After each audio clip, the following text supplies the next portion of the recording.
गौतम बुद्ध जगह जगह घूमकर उपदेश दिया करते थे और अच्छे विचारों को बांटा करते थे। वे लोगों के जीवन के दुखों को दूर किया करते थे।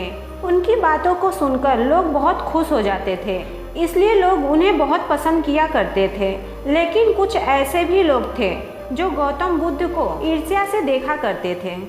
एक बार गौतम बुद्ध अपने शिष्यों के साथ भ्रमण कर रहे थे कि तभी एक व्यक्ति उनके पास आया और उन्हें उल्टी सीधी गालियां देने लगा और उन्हें ढोंगी बोला।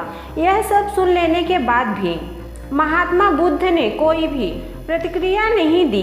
वे शांति और चुपचाप रहे। ऐसे में उस व्यक्ति ने फिर से गौतम बुद्ध को उल्टी सीधी गालियां देने लगा और उनके पूर्वजों के बारे में भी भला बुरा कहने लगा। लेकिन फिर भी महात्मा बुद्ध ने उसे कोई प्रतिक्रिया नहीं दी और वे शांत रहे। यह सब देखकर उनके शिष्य और आसपास मौजूद लोग अचरज में थे कि महात्मा बुद्ध उस व्यक्ति को कोई जवाब क्यों नहीं दे रहे हैं। कुछ देर बाद वह व्यक्ति अपने आप ही शांत हो गया। उसके शांत हो जाने के बाद बुद्ध ने कहा, अगर कोई हमें तोहफा देता है तो यह हमारे ऊपर है कि उसे हम लेते हैं या नहीं। अगर हम उसे अपना लेते हैं तो वह हमारे पास आ जाता है, वही अगर हम उसे नहीं अपनाते हैं तो वह उसी व्यक्ति के पास चला जाता है जिसने वह तोहफा दिया था। उसी प्रकार इस व्यक्ति द्वारा दिया गया अशब्द स्वीकार करना या ना करना मेरे ऊपर है। हमें कभी भी तुरंत प्रतिक्रिया नहीं देनी चाहिए। हमें हमेशा शांत होकर सही या गलत के बारे में विचार करके प्रतिक्रिया देनी चाहिए। इससे बुरी बातें टल जाती हैं और मुसीबतों से छुटकारा भी मिलता है। बुद्ध की यह सब बातें सुन लेने के बाद वह व्यक्ति शर्मिंदा हो गया और तुरंत बुद्ध के चरणों में गिर गया और उनसे माफ़ी मांगने लगा।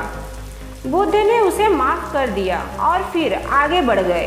कुछ भी स्वीकार करना या ना करना हमारे ऊपर है, इसलिए हमें जीवन के लिए अच्छी चीज़ों को स्वीकार करना चाहिए और वहीं ऐसी चीज़ों को अस्वीकार करना चाहिए जो हमारे जीवन के लिए अच्छी नहीं है। इस कहानी से हमें यह सीख भी मिलती है कि जरूरी नहीं कि दूसरों द्वारा किया गया अपमान सच में आपका अपमान करता हो। आप अपमानित तब होते हैं जब आप अपनी प्रतिक्रिया देते हैं। अगर आपका कोई अपमान करे तो उसे आप एक अच्छी प्रतिक्रिया दीजिए। ऐसा करने से आपका अपमान नहीं होगा। लेकिन अगर आप बुरी प्रतिक्रिया देंगे तो इससे आपका अपमान होना तय है। इसलिए सोच समझकर प्रतिक्रिया देनी चाहिए। इस कहानी से आपको क्या सीख मिलती है, हमें कमेंट करके ज़रूर बताएं।